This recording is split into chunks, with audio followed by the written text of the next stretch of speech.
Gimana kabarnya semua di rumah hari ini? Gak kerasa ya, kita udah ada di minggu kedua bulan Juni. Kak Belina berharap adik-adik semua baik-baik dan sehat-sehat terus ya. Ingat, terus di rumah, jangan kemana-mana. Nah, sekarang sebelum kita mau mulai ibadah sekolah minggu kita hari ini, Kak Belina mau kalian semua bangkit berdiri. Kalian boleh ajak mama papa kalian, atau adik kakak kalian, atau siapapun deh yang ada di rumah buat ikut nyanyi dan memuji Tuhan bareng-bareng. Ayo kita mulai.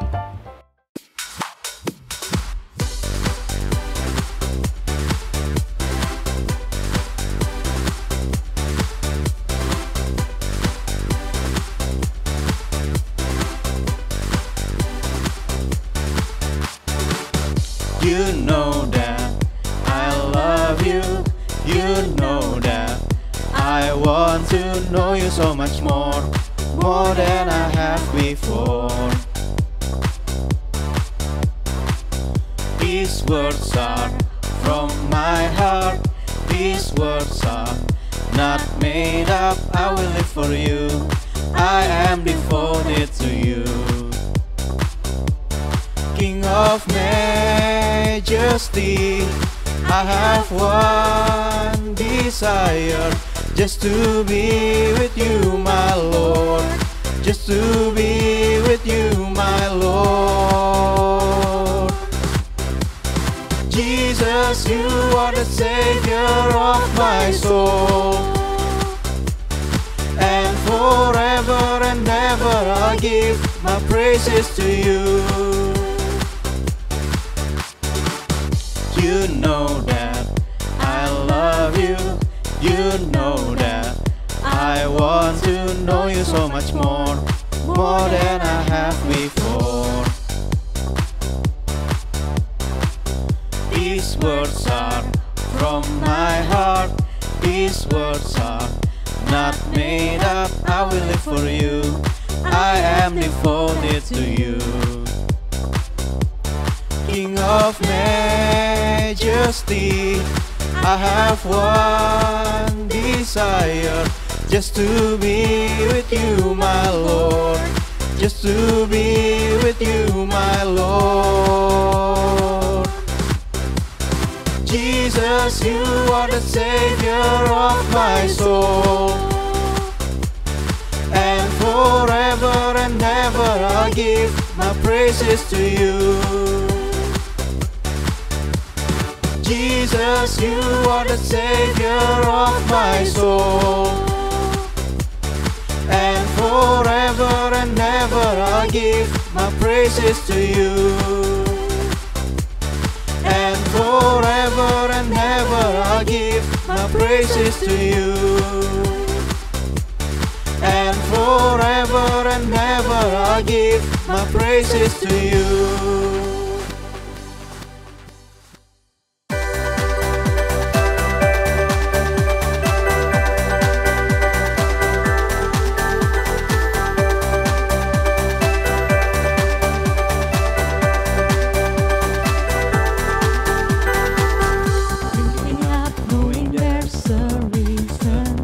All my dreams come alive. Life is for living with you. Of me like this sea.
Mari adik-adik semua, kakak ajak adik-adik untuk angkat tangannya, kita sama-sama sembah Tuhan.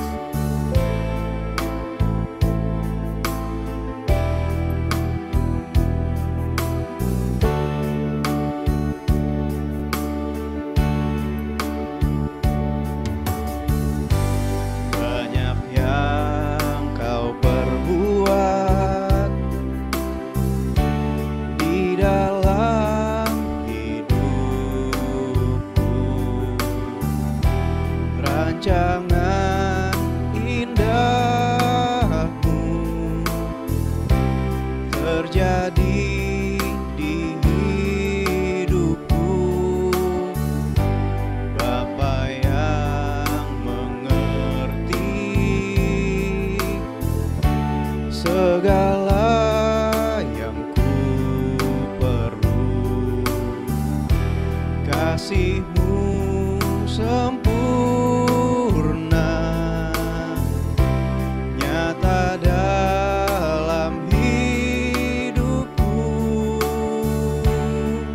Ku bersyukur Bapa,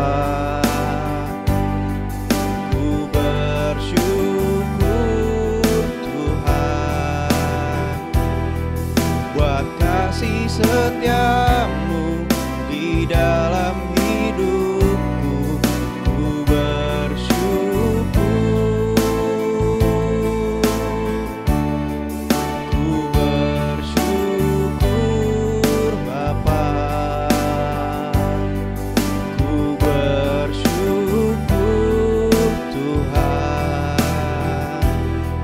buat kasih setia-Mu di dalam hidupku. Ku bersyukur,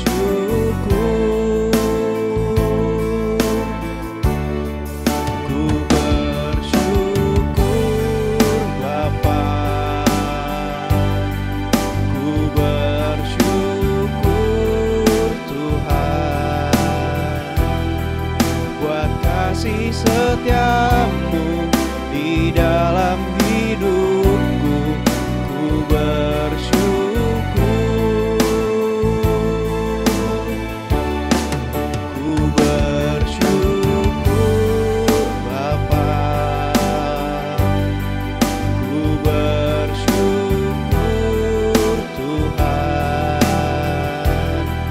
buat kasih setia-Mu di dalam hidupku. Ku bersyukur,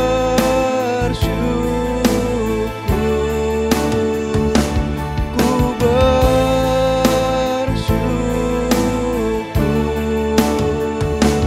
Tuhan.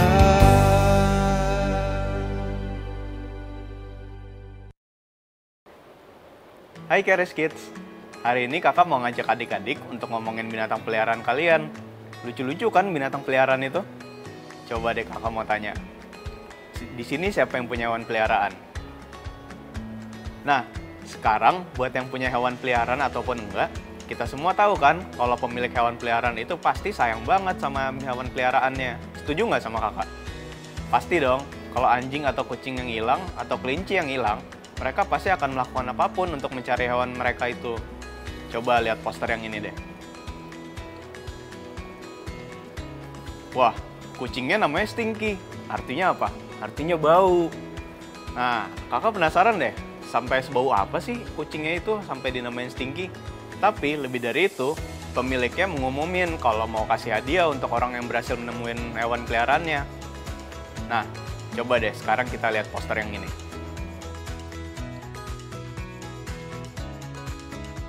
Wah, pemiliknya bahkan mau ngasih hadiah yang besar banget loh untuk hewan yang hilang ini. Pemiliknya pengen banget anjingnya segera bisa ditemukan. Kalau dari dua contoh yang kalian lihat tadi, kalian mikir nggak kalau cuma anjing atau kucing aja yang dicari sama pemiliknya? Coba deh lihat poster yang satu ini. Nah, tuh lihat. Pemiliknya berusaha mencari binatang kecil mungil kayak hamster ini. Nah, sekarang coba kita berpikir, kenapa sih pemilik-pemilik peliharaan ini care banget sama binatang mereka? Mereka semua care bukan karena mereka udah punya hewan peliharaan ini dari lama. Tapi mereka semua care karena mereka sayang banget sama hewan peliharaan mereka ini. mereka akan melakukan apapun, bahkan ngasih hadiah yang besar banget buat yang bisa dapetin hewannya mereka kembali. Nah, kira-kira kenapa ya pemiliknya pengen banget hewan peliharaan mereka untuk balik lagi? Kalian pernah mikir nggak? Kira-kira pemilik pets ini bakal marahin petsnya nggak kalau misalnya petsnya udah balik lagi karena mereka udah hilang? Pasti nggak mungkin kan? Pemilik pets ini pengen banget petsnya kembali supaya mereka bisa terus sayangin petsnya. Bahkan setelah itu akan sangat dijagain tuh petsnya supaya nggak hilang lagi. Soalnya mereka rela untuk ngelakuin apapun untuk bisa pets kesayangannya mereka itu pulang ke rumah lagi. Nah sekarang kakak mau ceritain ke adik-adik cerita dari Alkitab tentang anak yang hilang. Nggak kayak pets yang hilang yang tadi kita baru omongin. Anaknya ini sebenarnya nggak hilang, tapi dia pergi dari rumahnya. Anak ini milih untuk lari dan pergi dari rumahnya sendiri. Walaupun papanya itu sayang banget sama dia dan benar-benar jagain dia, anak ini nggak mau tinggal di rumahnya lagi. Bahkan ya, dia minta uang yang sangat banyak dari papanya. Dia minta harta warisan, padahal papanya masih ada loh. Dan setelah dia minta harta warisan, dia pergi jauh dari rumahnya, ninggalin papanya. Papanya sedih banget saat anaknya memilih untuk pergi dari rumah dan ninggalin papanya. Tapi setelah pergi, anaknya ini malah seneng banget. Dia punya banyak uang, dia punya banyak teman-teman baru yang mau kenal sama dia. Nah, tapi waktu uangnya udah habis, teman-temannya nggak mau lagi temenan sama dia. Bahkan ninggalin dia. Anak ini bahkan nggak bisa cari pekerjaan. Dan satu-satunya pekerjaan yang mau terima dia, yaitu menjadi penjaga kandang babi. Iya, selain jaga babi di kandang, tahu nggak tugasnya dia ngapain? Iya bener, dia harus ngasih makan babi-babi itu. Pokoknya keadaan dia tuh nggak enak banget deh. Dia sering kelaparan karena dia nggak punya uang. Bahkan, saking dia lapar dan dia nggak punya uang, jadi dia nggak bisa beli makanan kan. Bahkan dia melihat makanan babi-babi itu jadi enak untuk dimakan. Dan dia jadi pengen makan makanan babi itu. Sedih banget ya. Sampai suatu hari, dalam kesedihannya anak ini merenung. Dia jadi ingat lagi kalau dia punya papa yang sangat kaya. Dia ingat rumahnya, waktu di rumahnya tuh selalu ada makanan. Bahkan orang-orang suruhan pun punya makanan yang berlimpah. Dia akhirnya sadar kalau dia sudah mengambil keputusan yang salah dan telah melakukan suatu hal yang sangat-sangat nggak baik. Terus dia mulai berpikir untuk pulang ke rumahnya. Dia juga mikir, kalaupun papanya nggak mau terima dia sebagai anak, tahu nggak apa yang dia lakukan? Dia mau juga kok untuk jadi orang suruhan papanya atau jadi pelayan juga nggak apa-apa. Wah, coba deh bayangin. Masa dia mikir karena dia udah lama melakukan hal yang buruk, dia jadi nggak bisa jadi anak lagi? Nah, kira-kira papanya responnya kayak gimana ayo? Kita lanjutin ya ceritanya. Di cerita itu, akhirnya anak ini pulang ke rumahnya. Tapi, bahkan ketika dia masih jauh dari rumah, tahu nggak apa yang terjadi? Papanya ternyata udah nungguin di rumahnya. Dan ketika papanya lihat anaknya, tahu nggak papanya langsung ngapain? Papanya langsung lari ke anak itu. Kenapa coba papanya harus lari? Nah iya benar, karena papanya itu udah seneng banget. Papanya mau buru-buru untuk peluk anaknya. Nah setelah papanya sayangin anaknya itu dan ngelepas kangen sama anaknya mulai mau bicara dan benar-benar minta maaf sama papanya. Kira-kira menurut adik-adik, papanya bakal bilang apa? Apa papanya bakal bilang, iya bener, kamu tuh udah salah, kelakuan kamu tuh buruk banget. Karena kamu udah berbuat salah dan udah melakukan suatu hal yang buruk, papa nggak mau lagi sayang sama kamu. Dan kamu mulai sekarang udah nggak bisa jadi anak papa lagi. Kamu jadi pelayan aja sana. Wah, tapi dalam cerita ini papanya nggak kayak gitu. Papanya nggak peduli sama kesalahan besar yang udah dibuat sama anaknya. Dia bahkan nggak peduli sama bau kandang babi yang masih nempel di anaknya itu. Nggak ada yang bisa pisahin sayangnya papa itu sama anaknya. Bahkan, papanya minta ke pelayannya untuk membawakan jubah yang terbaik. Terus bawain apa lagi? Bawain cincin dan sendal yang baru buat anaknya. Papanya nggak marah sama sekali. Bahkan papanya seneng banget sama anaknya. Saking seneng ya, papanya itu sampai mau ngerayain kepulangan anaknya itu dengan membuat pesta yang meriah dan besar banget. Papanya nggak marah. Dan bahkan nggak sedetik pun dibiarin anaknya jadi pelayan. Papanya mau anaknya itu tahu kalau nggak ada satu hal pun atau bahkan kesalahan besar sekalipun bisa pisahin dia dari kasih sayang papanya. dan memberhentikan dia jadi anak dari papanya. Nah, adik-adik, hari ini kakak mau kalian tahu, papa yang ada di cerita itu kayak Allah Bapa kita yang di surga loh. Iya benar, kayak Daddy God. Kadang kita suka ngelakuin hal yang menyakiti Daddy God, tapi Daddy God tetap sayang banget sama kita. Coba deh kita lihat cerita yang tadi. Yang dilakuin anaknya itu tadi salah apa benar? Salah banget kan? Tapi cerita ini bukan tentang anaknya lagi, tapi tentang papanya. Tentang kasih papanya dan papanya yang begitu mengasihi anaknya ini, tentang gimana kasih sayang seorang papa bahkan ketika anaknya melakukan kesalahan. Tuhan Yesus ceritain cerita ini di Alkitab karena dia juga ingin kita tahu bahwa ini semua bukan tentang perbuatan kita lagi, tapi ini tentang gimana baiknya Daddy God sama kita dan gimana sayangnya Daddy God sama kita. Tuhan Yesus mau kita tahu bahwa Daddy God nggak akan pernah berhenti sayang sama kita. Mungkin banyak teman yang bisa menjauh kita atau nggak mau temenan lagi sama kita. Tapi hari ini kita udah dengar kabar baik. Tuhan Yesus nggak akan pernah berhenti mengasihi kita dan dia nggak akan pernah ninggalin kita. Coba kita baca ayat ini bareng-bareng ya. Roma 8 ayat 38 sampai 39. Sebab aku yakin bahwa baik maut maupun hidup, baik malaikat-malaikat maupun pemerintah-pemerintah, baik yang ada sekarang maupun yang akan datang, atau kuasa-kuasa, baik yang di atas maupun yang di bawah, ataupun sesuatu makhluk lain, tidak akan dapat memisahkan kita dari kasih Allah yang ada dalam Kristus Yesus Tuhan kita. Wah, di dalam Alkitab udah ditulis seperti itu loh. Kita bisa yakin kalau nggak ada satu hal pun yang bisa memisahkan kita dari kasihnya Daddy God dalam Tuhan Yesus. Ingat lagi deh apa yang udah Daddy God kasih buat kita. Saking Daddy God sayang banget sama kita, Dia rela kasih Tuhan Yesus untuk mati di salib buat kita. Supaya semua kesalahan kita itu bukan kita lagi yang terima hukumannya, tapi Tuhan Yesus yang udah gantiin kita dihukum. Kalau adik-adik lupa gimana adik-adik disayang sama Daddy God, coba deh ingat lagi Tuhan Yesus. Ingat apa yang Tuhan Yesus sudah lakukan buat kita. Harganya mahal banget loh yang udah dia bayar buat kita. Segitu dia sayangnya sama kita, sampai dia nggak mau kalau kita yang disiksa. Dia rela dia aja yang disiksa, supaya kita nggak kenapa-napa. Dia maunya kita cuma terima sayangnya dia aja. Dengan begitu, kita bisa yakin dan percaya kalau nggak ada yang bisa pisahin kita dari kasihnya. Daddy God sayang banget sama kita. Kayak papa yang dicerita tadi kan, setelah anaknya pulang, papanya langsung lari. Papanya nggak sabar untuk sayangin anaknya ini. Daddy God juga begitu loh. Dia nggak sabar untuk sayangin kita terus. Nggak ada satu hal pun atau seorang pun yang bisa berhentiin Daddy God dari berlari ke kita dan sayangin kita. Sama juga kayak papa di cerita tadi.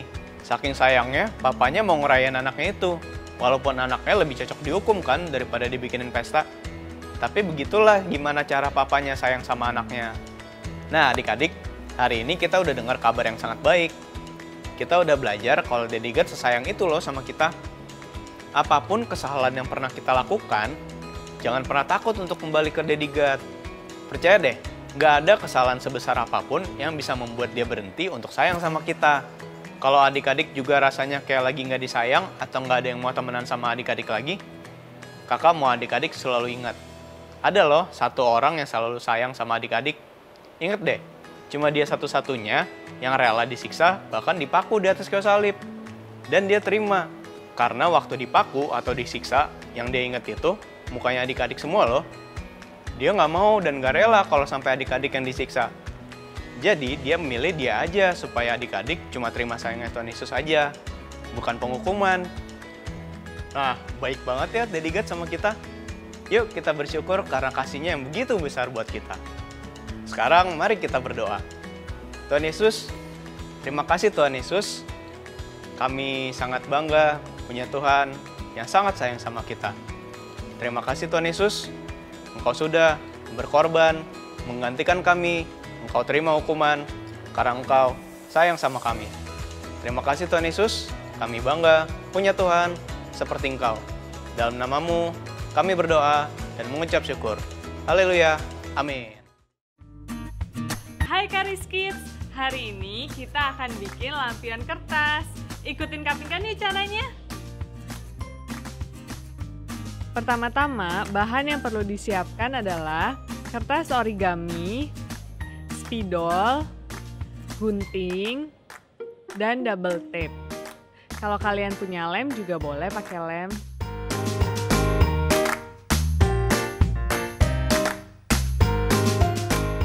Buat garis sekitar 1 cm dari ujung kertas.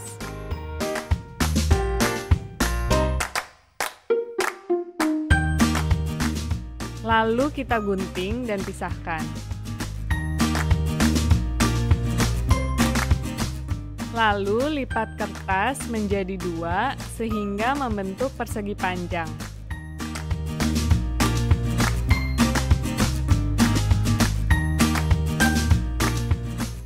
Setelah terbentuk menjadi persegi panjang, buat garis pembatas pada ujung-ujung kertas sekitar 1 cm.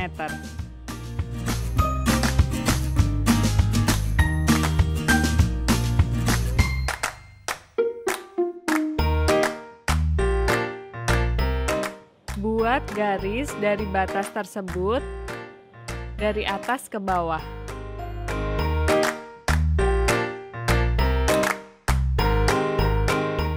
Lalu gunting garis-garis tersebut.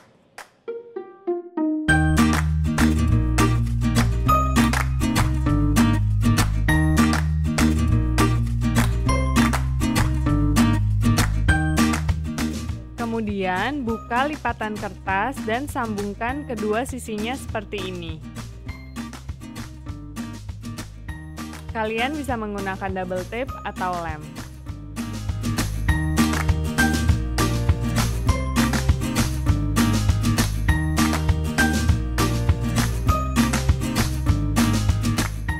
Setelah itu, kita buat isi lampion.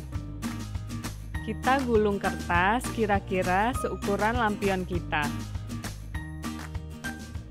Setelah dimasukkan, lalu tempel di setiap ujungnya. Setelah jadi seperti badan lampion ini, tempelkan kertas kecil yang sudah kita gunting di awal. Tempelkan pada bagian atas lampion.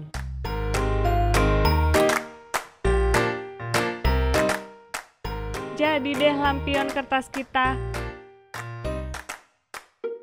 Selamat mencoba ya. Oke adik-adik, ibadah sekolah minggu kita udah selesai. Jangan lupa ya, nanti gabung di kelas Zoom. Sampai jumpa.